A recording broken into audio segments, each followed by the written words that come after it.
S rozbitou lebkou do sveta kričím, nech vidí peklo každý už zrak, jak čerti rujú s výzorom bičím, jak škobe národ ohavný drak. Dohoda naša pošľapaná leží a ten, čo mal by, je mlkvý jak les. Nebyť nás, dávno by padol kríž z veží, v školách i všade zúril by bez. Je cosi, v čem bychom mohli najít klíč nejen k lidskému jazyku, ale nějakým smyslem možná vůbec celý lidský kultuře. A vím, že to zní divně, když to takhle říkám, ale já se pokusím vytáhnout, co na toto téma říká Wittgenstein. Jak skutečně z jeho filozofických zkoumání jsem vybral jeho výroky na téma pravidla. Nějak komentuju a pak si je pokusím domyslet do nějaké souvislé teorie.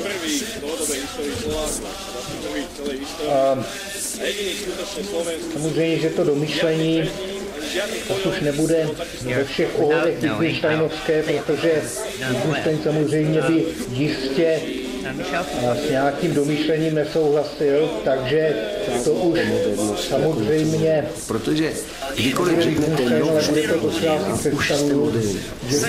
Takže to postmoderní je, to není něco, co přišlo po moderní době jako něco nového, kde to by bylo pokračování moderní.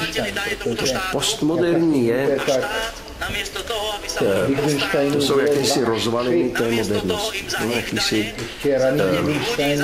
Původně to slovo, nejdůležitějším způsobem to slovo definuje francouzský filozof Lyotard jako dobu konce velkých příběhů, v níž především věda byla integrovaná do velkého příběhu lidského pokroku. A to skončilo a ta věda sama už se legitimuje jenom svojí úspěšností. Jenom Wittgenstein tím, že dosahuje svých cílů. Ale kdybych měl já definovat postmoderní, včetně postmoderní zásadní, tak bych patrně citoval Umberta Ecka, děláme velice rozmanité věci. kde řekl tu slavnou větu, kterou všichni citují, ale která je zásadní. Že až postmoderní taková doba, v níž chci říct miluji. Ale vím, že ta věta je směšná, je komická, protože ji řekli milionkrát a píše se hlavně v románech, se tomu říká červená kniha, říká se hlavně v červené knihovně. Takže já musím říct, jak se říká v červené knihovně.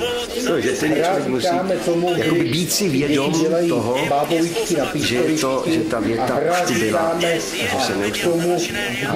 A je ten odstup toho, co dělám, to říkám, že nemůžu nikdy takovou ale že ta masa řečených slov a masa napsaných slov, že já ji musím neustále na ní odkazovat, tak to je pro mě poslední. Já myslím, že to je hluboký přístup, je to pravda.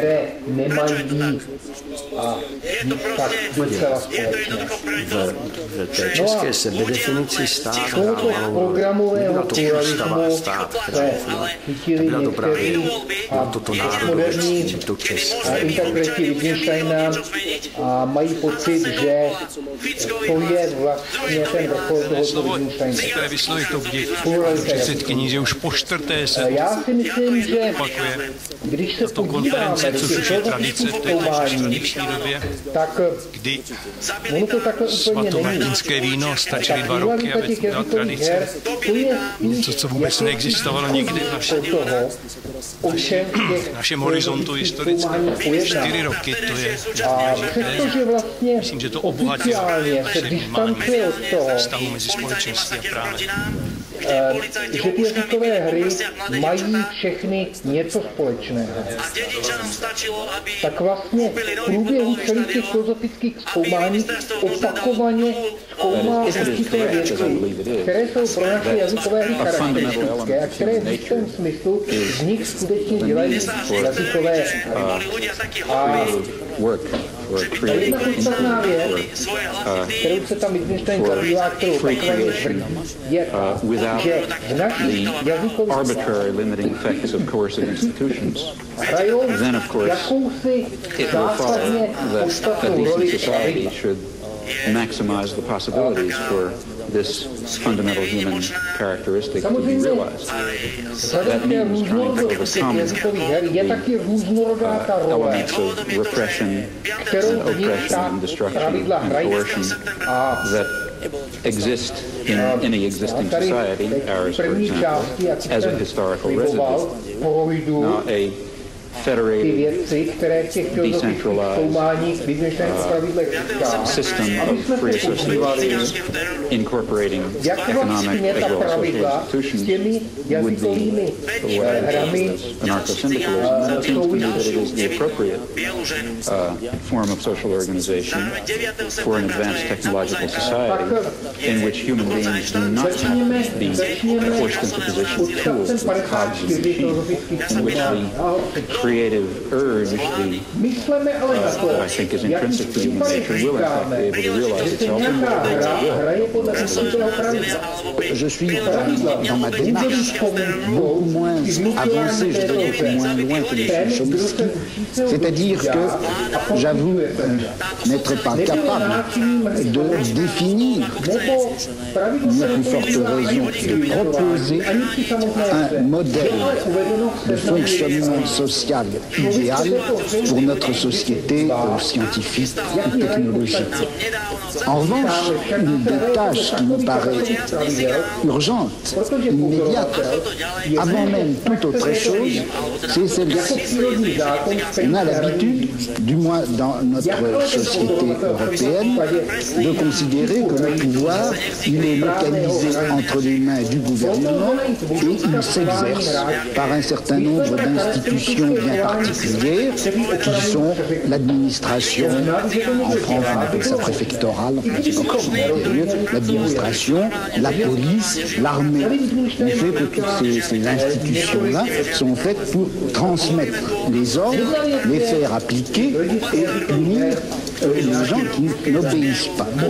Mais je crois que le pouvoir politique, il s'exerce encore, il s'exerce en outre, de plus, par l'intermédiaire d'un certain nombre d'institutions qui ont l'air comme ça de n'avoir rien de commun avec le pouvoir politique, qui ont l'air d'en être indépendants et qui ne le sont pas.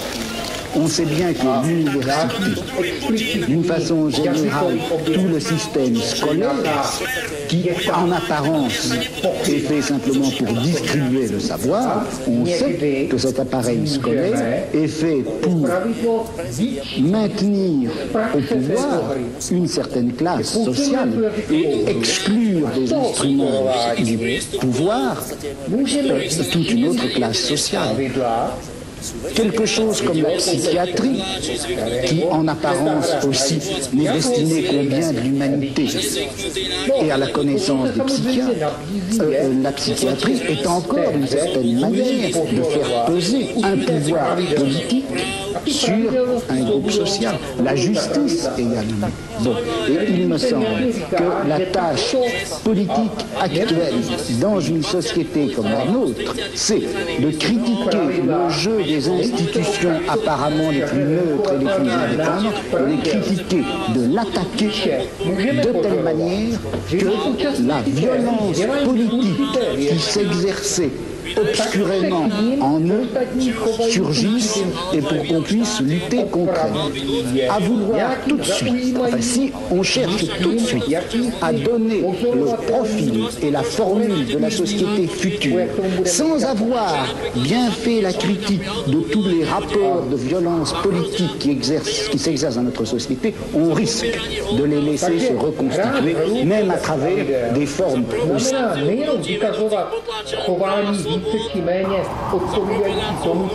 My v našich debatách obecně dneska se zabýváme především růstem různých křivek a grafů, který nám malují ty idioti ekonomové, to malují různě.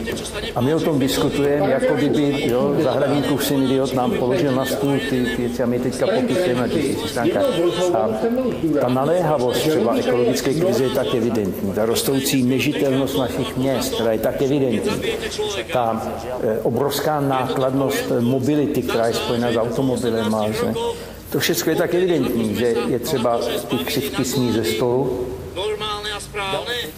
A nehrát si na to, že je nám sem položil někdo objektivní, nebo že to jsou objektivní problémy, neutrální. Ne, jsou to problémy, které nám položil na stůl člověk, který chce, aby svět kroužil, aby svět byl budován kolem růstu, kolem imperativu růstu. Musí růst, ekonomicky musí růst. Pořád slyšíme někde, že klesl konzum, klesla spotřeba, nedostatečně, nerozvíjí se ekonomie. Malý růst Itálie 1,8, chce nám do toho. Dovolili jsme těmto idiotům, ekonomům, aby nám ty křivky a ty grafy vnucovali jako vážné téma do debaty. Není nám do nich nic. Záleží nám na jiných věcech, jiné věci jsou důležité. Životní prostředí obecně, ale i kvalita společnosti, který žijeme. Společnost víc přátelská než ta. Byl to tragický omyl, který jsme si tenkrát prostě nerozeznali to, co jsem mysleli, že ekonomie třeba víc slovo a není. Lenže ako môžeme chcieť slobodu pre jednotlivca v štáte, ktorý sám nie je slobodný? O čom hovorí? Myslíte si, že Slovenská republika dnes je slobodný štát? Slobodný a samostatný? Slovenská republika, ktorá za vodu, ktorú pijeme, platíme Francúzom, za elektrínu, ktorú si sami doma vyrábame, platíme Talianom a za naftu či benzín, ktorú spálime, platíme do Maďarska. Je toto sloboda? Je sloboda to, že zo dňa na deň vám môžu vyhrať nájom o 100% a keď na to nemáte, vyhodiť vás na dlažbu ako posledného psa? Je toto sloboda, že keď si poviete svoj názor, tak vás vyhodia z roboty a nie len vás, ale sa budú pýtať ešte na vašu matku, otca, bratov a všetkých vášho okolia? A je toto sloboda, že keď niekto na akademickej pôde, hoci aj na vysokej škole, veduje sa výskumu, kde jamu, ktorý nazývame holokaust a prichádza na iné výsledky, ako sú tie oficiálne, tak mu naozaj hrozí odňatie slobody normálne na za to, že povie svoj názor, že sa venuje vede a výskumu. Problémom tejto republiky a problémom tejto spoločnosti nie je to, čo sa deje dnes, ale to, že ľudia to nevidia. Ľudia sú dnes krmení v médiách, všetci sme krmení z médií, tým, ako je to super, ako je to úžasné, ako si to máme vážiť.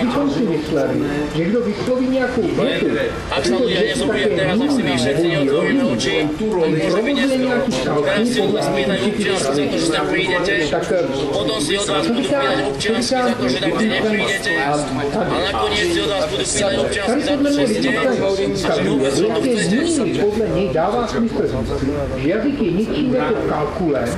Chcem sa spýtať len jednu vec.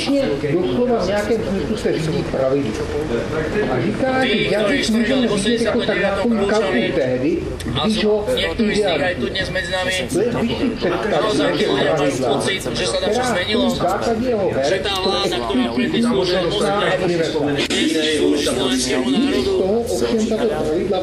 neslúži národu Washingtonu alebo Tel Avivu. Pýtam sa, Zulcovita a je Fico skutočný premiér, ktorý zastáva v každom pohľade záujmy slovenského národa a slovenského štátu. Slovenská pospolitosť národná strana, za ktorej program sme obvinení, jednoznačne a bez výnimky chcela v každom ohľade práve zastávať len národné a štátne slovenské záujmy. Za to bola strana rozrovnaná, za to bola strana rozpustená. Myslím, že viac dobrú, aký je skutočný stav slobody a demokracie v dnešnej Slovenskej republike 18 rokov po tzv. Nežnej revolúcii netreba viacej hovoriť. Každý, kto má oči, si tie oči otvorí. Poviem jeden príklad, možno taký konkrétny pre všetkých. Všetci dobre vieme, že napriek údajným snahám vlády a Európskej únie stále je na Slovensku nezamestnanosť. Raz je menšia, raz je väčšia, nie je podstatná, aká je. Dôležité je, že tu je nejaká nezamestnanosť. Napriek tomu dennodenne z médií počúvame, aké dôležité je medzi seba prijať imigrantov z rôznych afrických, ázijských a neviem akých krajín len preto, aby zaplnili chýbajúce miesta vlastne na pracovnom trhu. Ja sa pýtam, aká je to logika?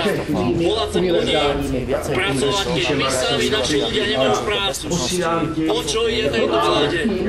Slovákov, narodených na tejto zemi, pripraviť o prácu a nahradiť ich imigrantami z rôznych krajín a tak vytvoriť multikultúrnu spoločnosť bez identity, kde sloboda národa a sloboda jednotlivca nebude hrať žiadnu úlohu.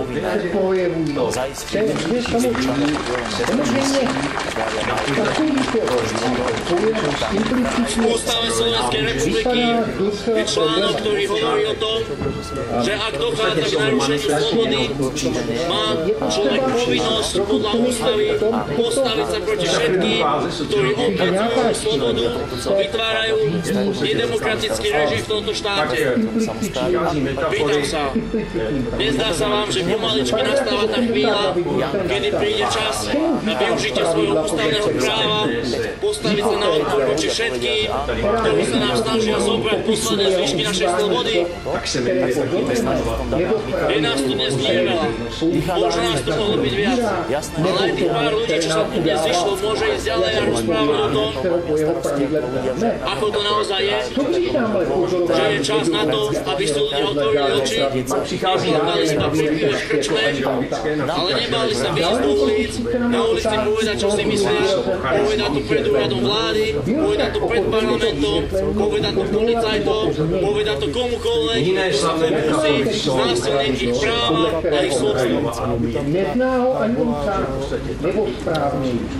Každý, kto tu je, má možnosť začať od seba. Nečakajme, že s tým začne niekto iný, že za nás to niekto spraví, za nás to niekto povie. Kým nezačneme od seba, sami sa starať o svoje práva, o svoju slobodu, sami sa vedieť postaviť na odpor proti všetkým, ktorí nás snažia sa v príkrom rozpore so zákonmi pripraviť to, čo si ešte máme, tak niekto iný sa za nás nepostaví. Pomôžte človeče, aj Pán Boh sa pomôže. Na pomoc Pána Boha spoliehame, ale musíme mať sily a odvahy postaviť sa aj sami na ten odpor, ktorý sa od nás bude vyžadovať. Asi sa to nedá nazvať lepšie ako tak, že možno práve dnes na výročie Dňa boja za slobodu a demokraciu je čas, aby sa začal na Slovensku skutočne formovať funkčný a odhodlaný národ.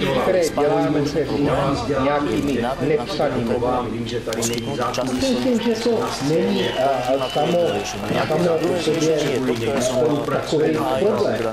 Každý člověk se snaží ty druhý vysílat. Ale teď se dostáváme k stavu. Když budeme mít taková nepsaná implicitní pravidla, mohou být taková pravidla, kvůli těch pravidlům můžete správně za každé situace. Včetně takových situací, které nikdy nenastaly. Nebylo by pak potřeba další pravidlo, které by stanovovalo, jak to musí aplikovat na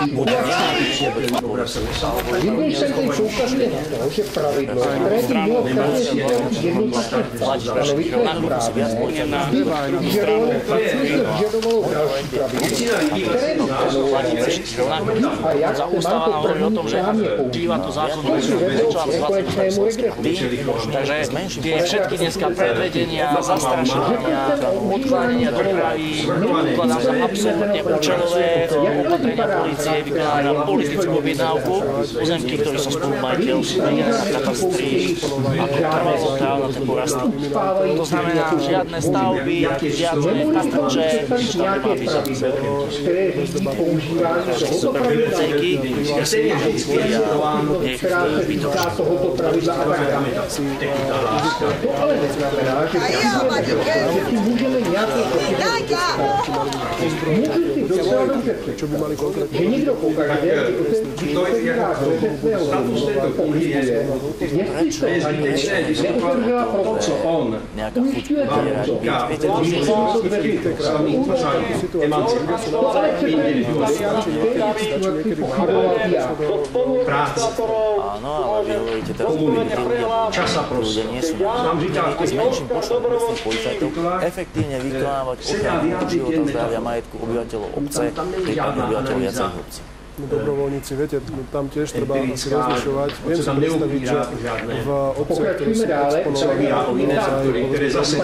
naozaj môžu byť ľudia, ktorí sú už tak frustrovaní,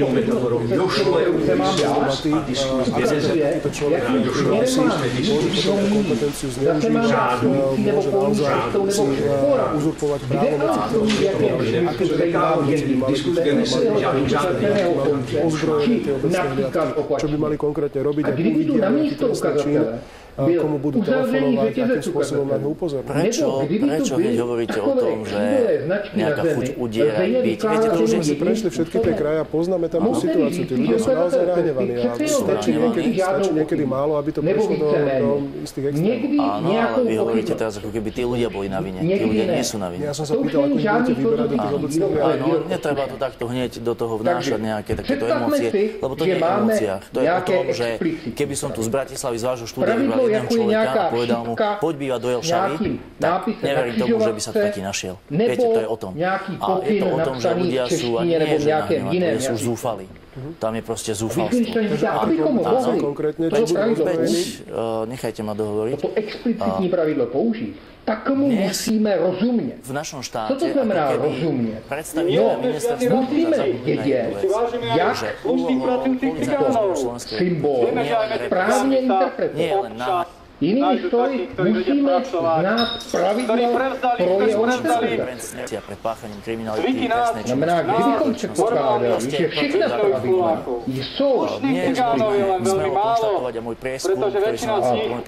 tak bychom se dostali do nekonečného registru, protože na to, abychom interpretovali nějaký zápis, nějaký symbol, cokoliv, co může sloužit jako explicitní, tak bychom potřebovali pravidlo na tu interpretaci. A z toho vyplývá, kde je absolútne nízka dostupnosť takže teraz sa vydáme musí byť nutne nepsaná, jenom implicit. Vydlužen si klade otázku na dobře.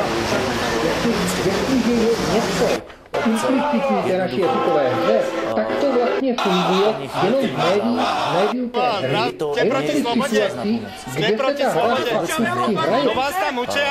To přijde nějaká nová situace. Monitorovať dianie v obci.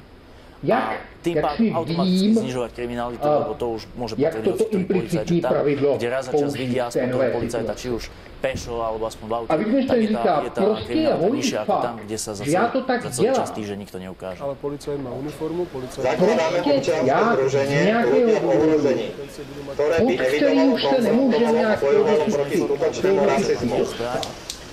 Chceme poskytovať právo pomoc a ochranu obetiam teroru a sociálnych parazitov.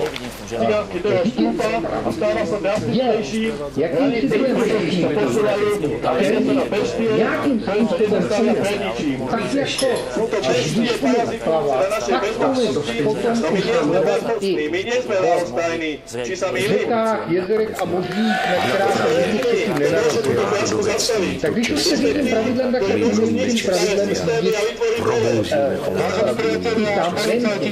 Je to právě to odpolitizování národa. Národ se minul s politikou. Historickým znakem českého národa je to, že se minul s politikou. Že vždycky někdo tu politiku nahrazoval něčím obyčejným nějakým příčinem. Vždycky to byly nějaké básničky. Básničky místo. Pravidlem nerozhodují. Pravidlem, který znamená, já nedokážu asi polská já jsem této právě říkala, že Češi to všechno vyřešili na našu básničku. Ty politické problémy a ne nějaký politický boj. Řekl bych, že i do dneška základním rysem české politické kultury je politický nebo morální.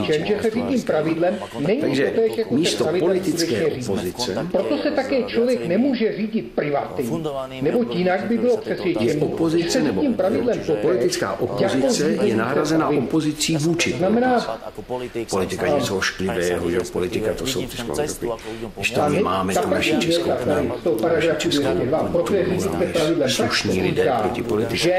A to kýčo, to je kýčové ve skutečnosti. Nám těžko může někdo vysvětlit, väčšina český národ nikdy nevyužil reálnych možností Rožňave prišlo predbežné opatrenie niektorým súd na našu žiadosť zakázal narábať pozemkami. Ten byl nereálny.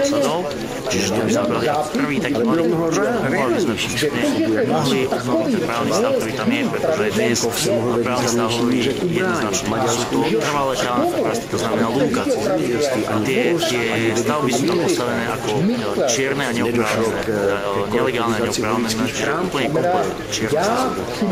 Nemajú tam formy vlastníci, ktorí pozemky sú postavené, s tými stavbami nesúhlasia, nech sú ich tam, že cesta je jednoznačne taká, že tie stavby budú odstrániť. Ale či to bude o mesiac, o rok, to už ťažko nás povedať. Viete, štát dnes vystupuje z pozície síly. My vystupujeme z pozície tých, ktorí sú práve, ktorí sa nedá. To dokonca ani žiadny z policajtov, ani súd už pomnil, čiže to je bezpečné.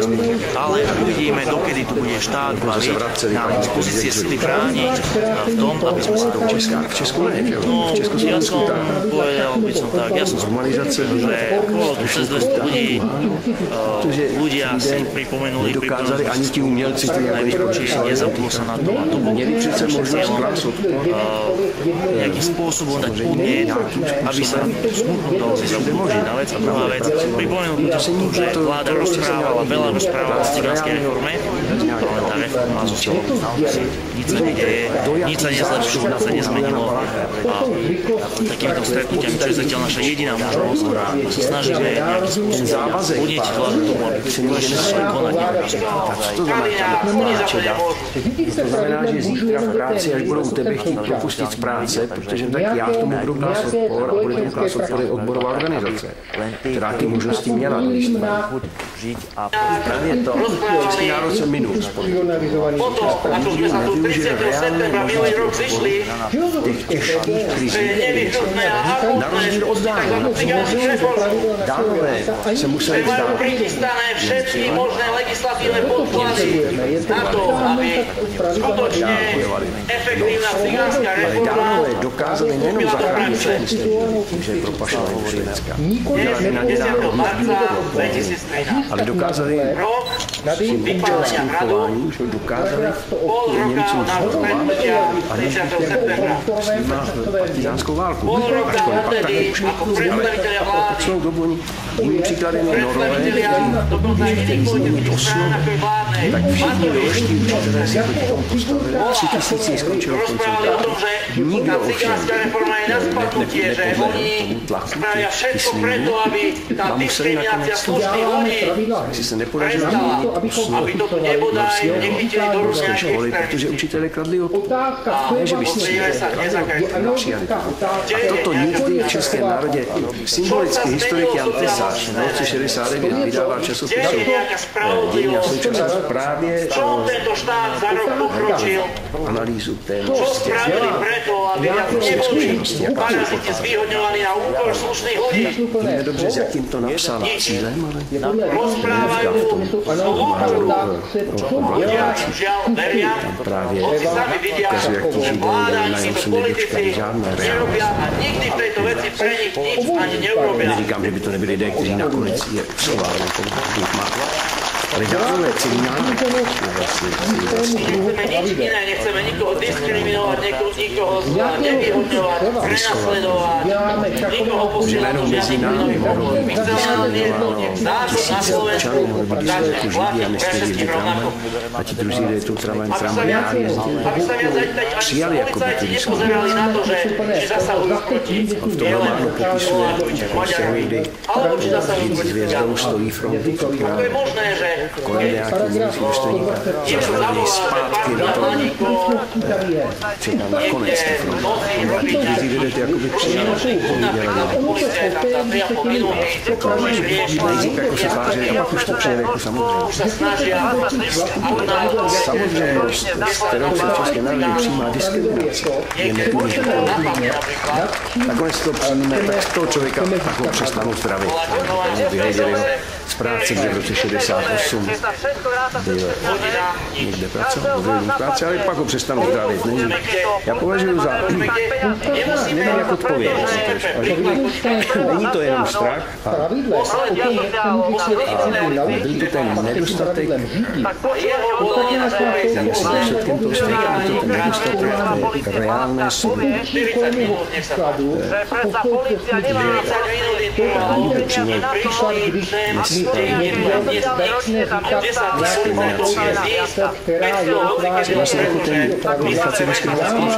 Toto se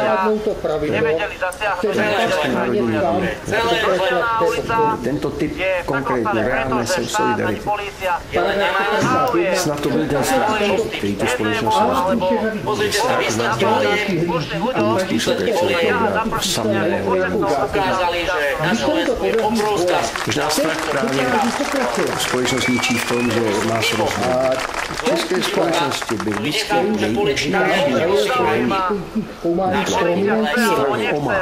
já tím myslím. Strach pomálo, tím chci říct. Guillotine například povraždili 10 000 lidí, nebo Pinochetová diktatura v Chile byla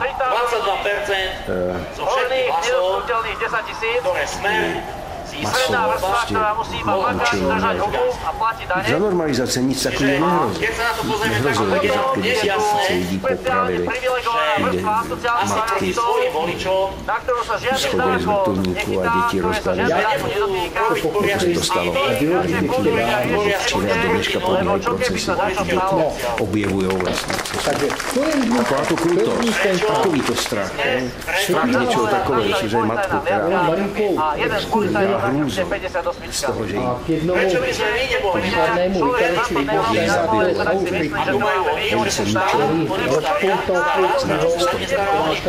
to je strachové. Strach vlastně na to, že mě zbaví vůbec mé lidskosti, že mě popraví. Pravidlo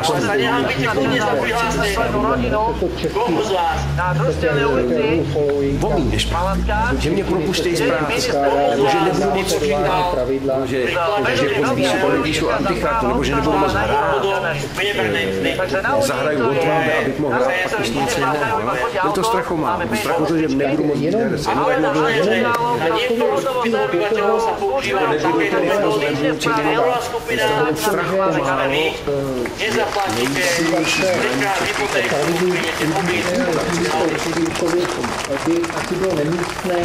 protože mě propustí z práce, ne, že mě nastřelit.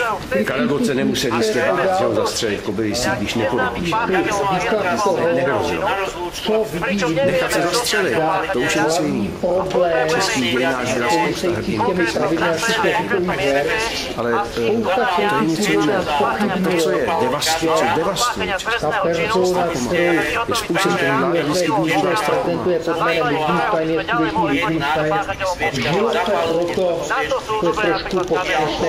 The history and systems of thought at the Collège de France,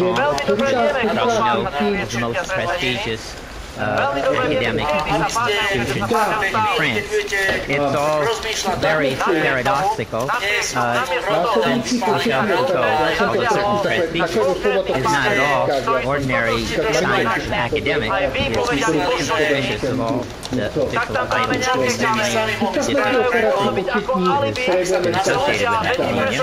It's odd too that he's a professor of something like the history of ideas or systems of thought, since since you probably know if you've read the archaeology knowledge, he's very suspicious and attempts to undermine our usual history as some kind of continuous march of events, some old covenant, some gradually emerging, or any other idea of history that anyone has ever had. And as for history of ideas, equally suspicious of and denies the importance of ideas as directions of affairs or as an important effect on human practice. In his latest book, History of Sexuality, it turns out that ideas serve something else called power, and not that ideas are in any way controlled factors. The books that are the main ones that know and study genocide and discuss a lot are the first important matters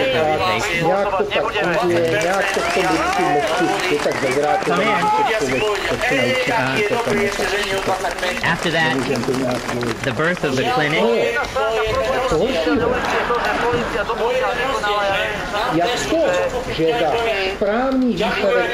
You may or may not realize, but you will now, that there's a mob of people out all around there trying to get in here. And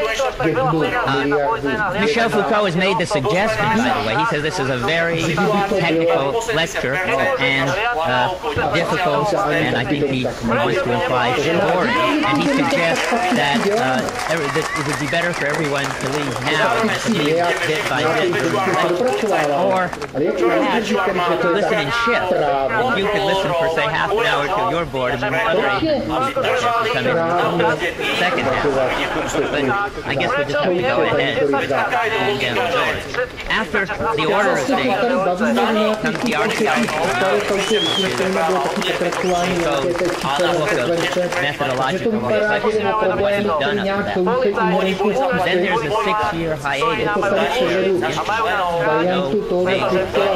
And it seems to me very fundamental changes take place in the approach during that time.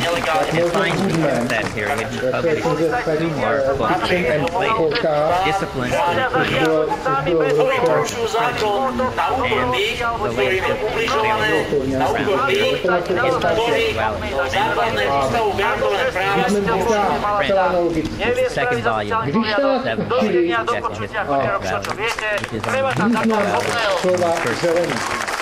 Now, it's very hard to read. Ale vezměme si, představme si pojem zelenou. Co to znamená, že je to moderní? Znamená, že už je moderní, nějaká věc je moderní, a jestli tím pohybujeme před nějakým datem, a je to nemusíme po první moderní 2020 a je to. Ale zatím všechny zelení věci jsou moderní.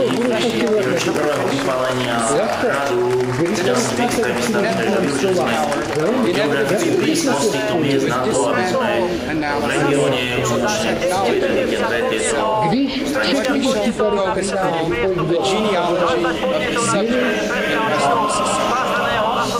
This extraordinary enterprise has led to a re-evaluation on the part of Michel Foucault of political freedom and resistance.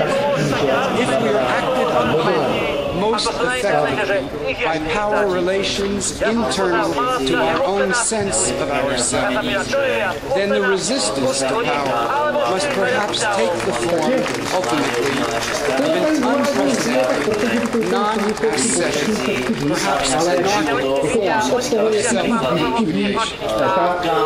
Michel Foucault studied the culture of self, is therefore considered prospect of promoting new forms of solidarity and basis of this ambitious and exemplary project of militant scholarship that Michel Foucault, currently Regents Lecturer in French department, will speak to us this evening and will tomorrow answer questions in English. There will be no questions tonight. In an open discussion meeting which you are invited to attend at 2 p.m. tomorrow.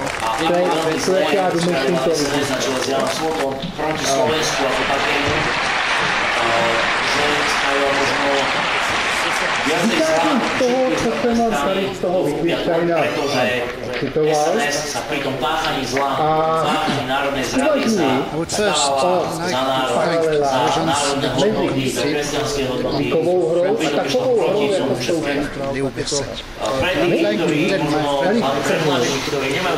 já si myslím, že jsou zásadní rozdíly mezi těmi jazykovými hrami a hrami, jako jsou šachy. Tak první základní rozdíl je, ale jsou některá pravidla našich jazykových her musí být implicitní. O tom jsem tady komentoval to znamená, že my musíme rozlišovat mezi pravidlem jako takovým a nějakým vyjádřením. Často, když říkáme pravidlo, tak si musíme nějaký jazykový objekt. Nějakou větu, nějaký algoritmus zapsaný, nějaký pokyn, říkejme tomu vyjádření pravidla. Pravidlo to je nějaký význam toho vyjádření. That is nearly moving by the high cost of those precious ideas. And we learned that Timus may need 20 years more to arrive at the end of his training. But we learn also what those lessons are about. Timus is taught by his master how to take care of himself in the best possible way. I am sure that none of you is a modern Timus, but I hold the bet that most of you have met at least one of those guys who nowadays regularly visit a kind of master who takes them in order to teach them how to take care of themselves. But fortunately enough, I have forgotten either in French translation or in German the name of those modern masters. In antiquity, they were called philosophers. In order to explain why I am interested in the theme of culture itself as a philosophical, as an historical question, I'd like to take as a point of departure a short text written in 1785. This text is by This text was an answer to a question which is now the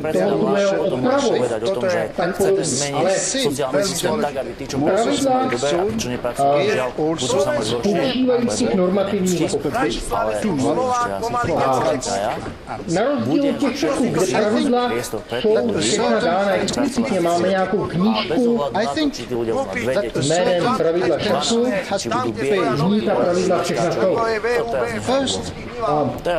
It is worthwhile to know that the German philosophical movement pravidla jazykových her jsou poněkud vágní, met the same weeks was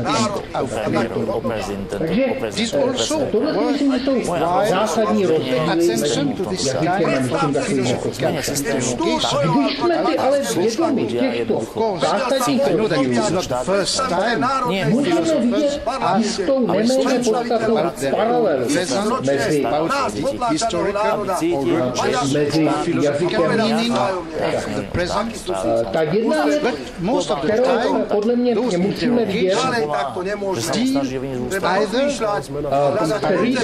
between the present moment and the previous one. Toho, co jsem nakousl v souvislosti s tím Wittgensteinovým announcement, pokračování té dané číselné posouce. Když se soustředíme na tento příklad, tak to vypadá, že pravidla nám říkají, jak máme mluvit. Že pravidla nám nějak určují, jak máme mluvit, protože to pravidlo, to pokračování té číselné posloupnosti nám přesně determinuje, jaké další číslo máme udělat. Znamená, jakmile vím to pravidlo, tak už nemám žádnou volnost k tomu udělat. Prostě řeknu to číslo, které následuje podle toho pravidla. Je důležité, ta pravidla těch jazykových her podobně jako pravidla šachu, typické fungují úplně jinak. Samozřejmě, my všichni víme, že jazyk není věc pravidlů řízená v tom smyslu, že by tam nebyl prostor pro nějakou spontánní.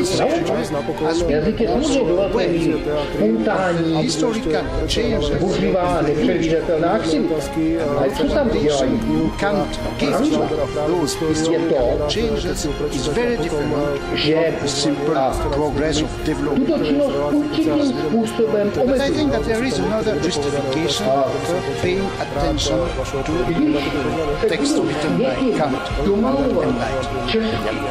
This text, I think, has introduced. Můžu říct takový podivný svět, improvizaci, spontánnost a tak dále. A to určitý metr.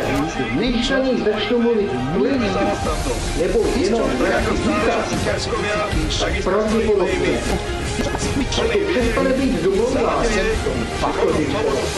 I don't mean znamená, previous philosophers were not aware of their own šachy nám vymezí, co můžeme a nemůžeme dělat. Nemůžeme prostě skákat po tom Spinoza, Leibniz, a když se took into account their own situation of the contemporary world, as Plato did.